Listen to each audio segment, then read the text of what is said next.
I got so much motherfucking design on right now.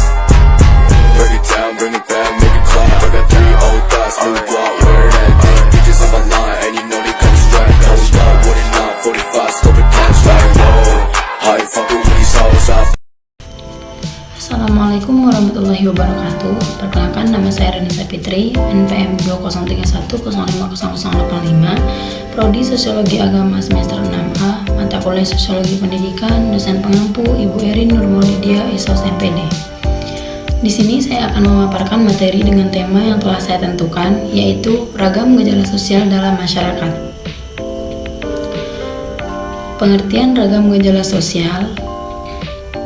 Gejala sosial menggambarkan sesuatu yang mempengaruhi atau dipengaruhi oleh perilaku makhluk di sekitar masyarakat. Cara kita melakukan hal-hal yang kita lakukan dipengaruhi oleh fenomena yang kita hadapi pada waktu tertentu. Gejala sosial merupakan suatu fenomena. Dalam hal tersebut terdapat beberapa perubahan, bahkan konflik penyatuan dimensi-dimensi sosial yang ada dalam diri manusia untuk berinteraksi antar sesama sebagai makhluk sosial. Gejala-gejala yang ada di dalam kehidupan bermasyarakat ini terjadi secara spontan dan pada umumnya menimbulkan perubahan-perubahan, baik itu perubahan yang mengarah pada sesuatu yang positif maupun negatif. Contoh dari gejala sosial yang paling umum adalah menyaksikan atau ikut terlibat dalam sebuah bentrokan, di mana bentrokan sendiri merupakan sebuah konflik dan hal tersebut dapat diselesaikan atau disatukan dengan jalan perdamaian yang dilakukan oleh kedua belah pihak. Dari contoh tersebut dapat dikatakan bahwa gejala sosial ini bisa dikatakan juga sebagai proses atau konflik, karena hal tersebut juga bisa menyebabkan suatu perubahan di dalamnya. Gejala sosial merupakan segala sesuatu yang dibuat maupun dilakukan oleh manusia di dalam lingkungan kehidupannya. Terdapat bermacam-macam gejala sosial yang bisa dilihat dari kehidupan sehari-hari. Gejala-gejala sosial yang terjadi tersebut kemudian nantinya akan menimbulkan suatu permasalahan baru dalam lingkungan masyarakat. Hal tersebut dapat terus-menerus terjadi hingga ditemukan sebuah upaya penyelesaian untuk masalah tersebut. Gejala-gejala sosial yang terjadi di Indonesia sangat beragam. Gejala umum yang terjadi di lingkungan sosial umum Indonesia pada umumnya berkenaan dengan tingkah laku masyarakat dalam lingkungan sosialnya. Gejala sosial merupakan fenomena yang sangat mengait, maka tidak mengherankan bahwa perubahan yang terjadi pada salah satu atau beberapa aspek dikehendaki atau tidak dikehendaki dapat menghasilkan perubahan pada aspek yang lain. Terjadinya dampak yang tidak dikehendaki itulah yang kemudian dikategorikan ke dalam masalah sosial.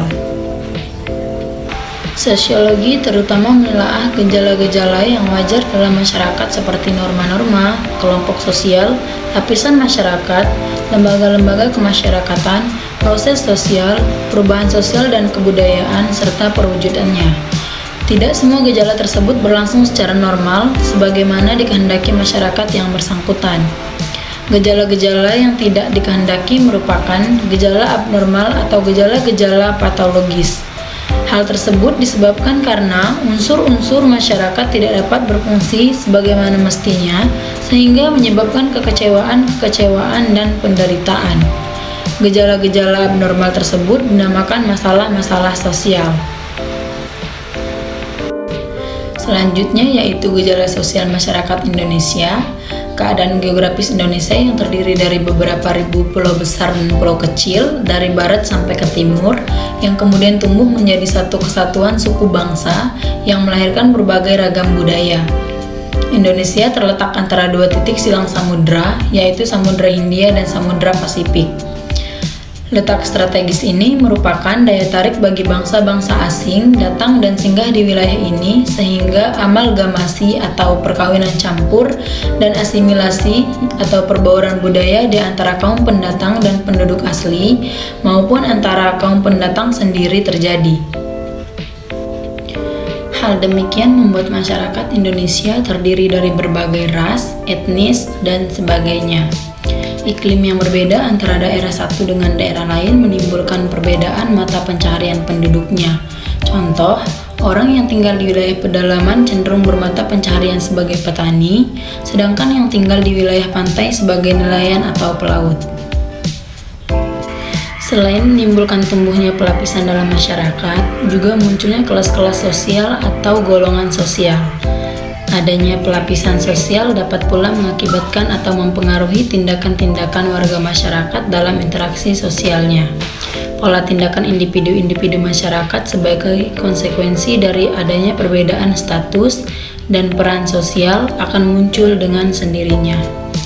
Pelapisan masyarakat mempengaruhi munculnya life culture dan lifestyle tertentu dalam masyarakat, yaitu kemudahan hidup dan gaya hidup tersendiri.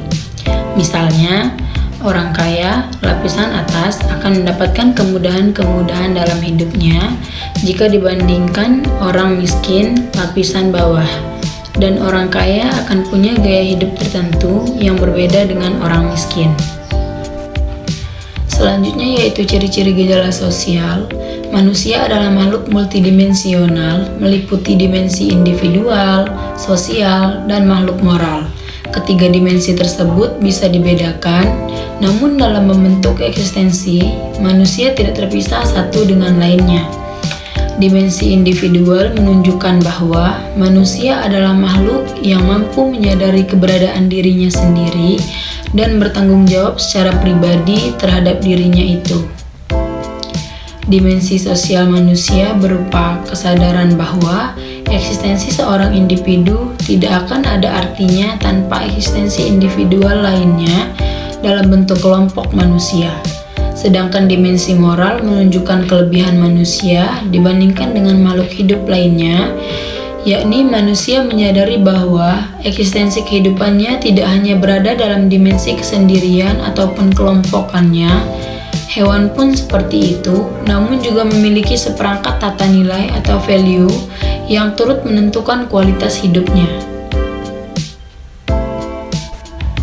Selanjutnya yaitu gejala-gejala yang ada di dalam masyarakat. Yang pertama adalah penyalahgunaan narkoba yang menyebabkan peningkatan HIV atau AIDS, di mana yaitu kekacauan mental dan kejahatan yang pada gilirannya merusak sendi-sendi kehidupan sosial. Puluhan bahkan ratusan juta orang telah kecanduan narkoba. Di Indonesia, Badan Narkotika Nasional atau BNN menaksir bahwa kira-kira ada 3,2 juta orang yang sudah terjerat atau ketergantungan narkotika. Kendati persoalan narkoba muncul, pemerintah kita memberi harapan bagi setiap orang, keluarga, masyarakat yang terpengaruh oleh penyalahgunaan narkoba serta yang terkait dengan persoalan kesehatan dan sosial.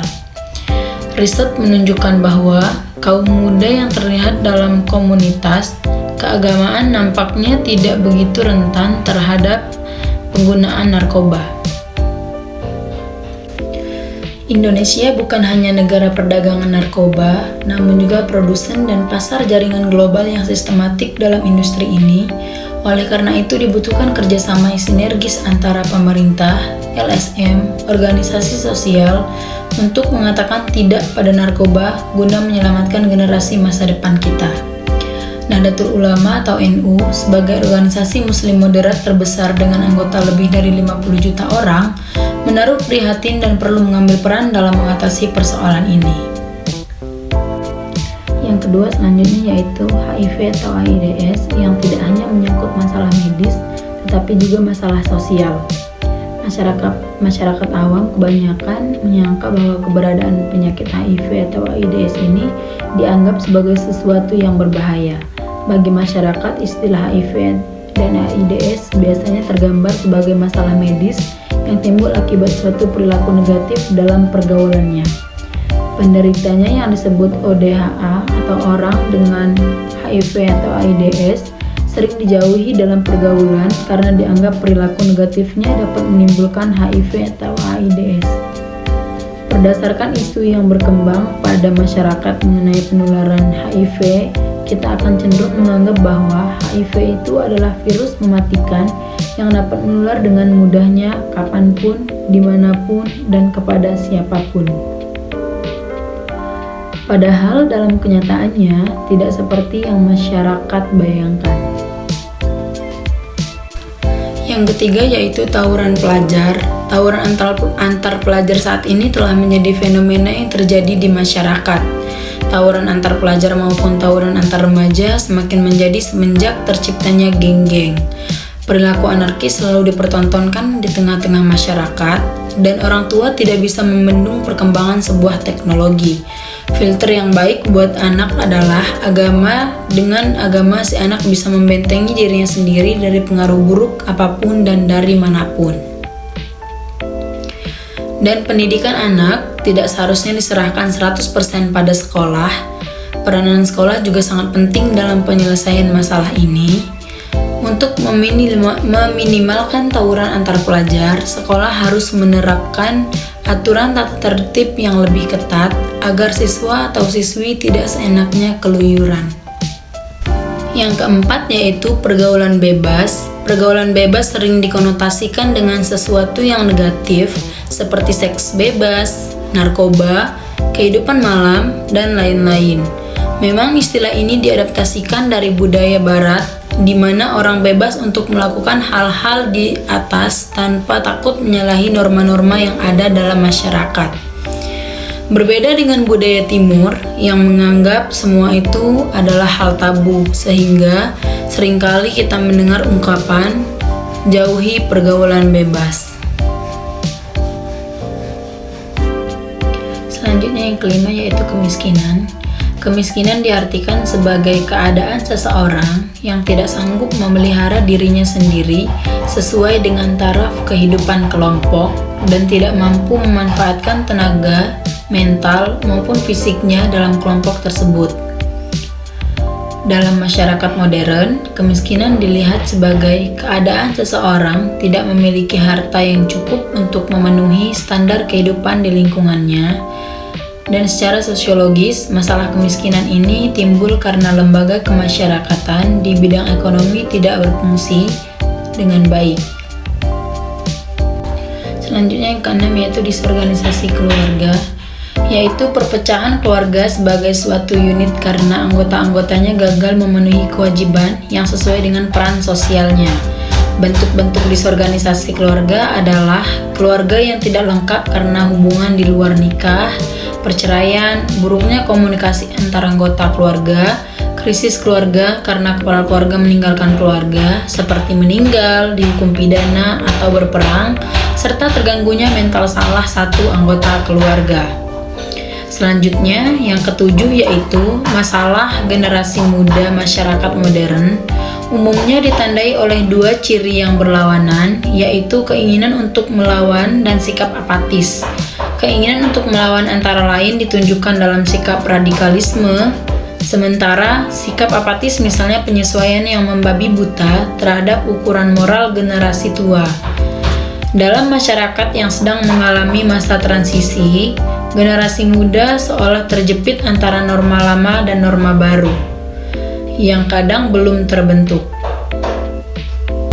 Selanjutnya yaitu faktor-faktor penyebab gejala sosial. Yang pertama faktor kultural, yang merupakan nilai-nilai yang tumbuh dan berkembang di lingkungan masyarakat ataupun komunitas.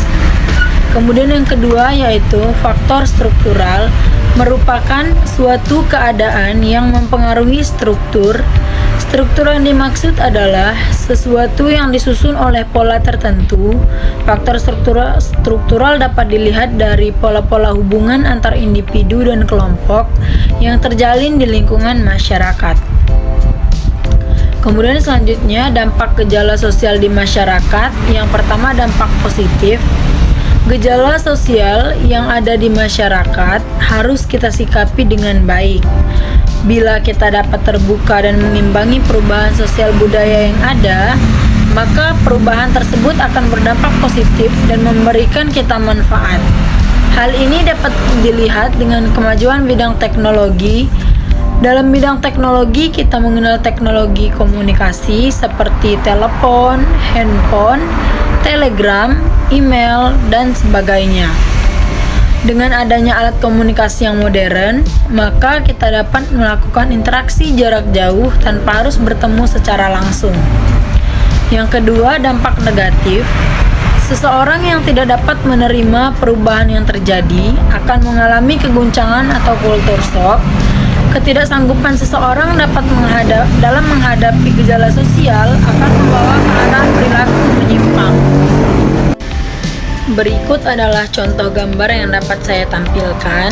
Gambar yang pertama merujuk pada perilaku tawuran antar remaja yang dimana dari perilaku ini besar kemungkinan akan menimbulkan dampak negatif bagi para remaja dan juga masyarakat setempat. Kemudian untuk gambar yang kedua, di sini kita lihat bahwa gambar tersebut adalah salah satu bentuk dari kemiskinan yang terjadi di masyarakat. Kemiskinan yang seperti ini tentunya sangat menyulitkan masyarakat yang kekurangan pendapatan. Kemudian gambar yang ketiga, ini merupakan salah satu contoh negatif, yaitu pergaulan bebas, di mana pergaulan bebas seperti yang ada di contoh ini dapat menimbulkan dampak yang buruk bagi remaja. Mabuk-mabukan dan seks bebas yang terjadi seperti di gambar ini merupakan jalan rusaknya generasi ke depannya. Untuk itu, dari contoh-contoh yang saya paparkan, dapat disimpulkan bahwa pergaulan bebas yang seperti ini harus dihindari oleh para remaja, dan untuk orang tua perlunya memberikan edukasi yang baik terhadap anak. Di samping itu, peran guru juga dibutuhkan dalam meningkatkan rasa peduli peserta didik terhadap diri sendiri dan demi kebaikan dirinya ke depannya. Baiklah, itu saja materi yang dapat saya sampaikan. Lebih dan kurangnya saya mohon maaf. Semoga materi ini bisa bermanfaat untuk kita semua.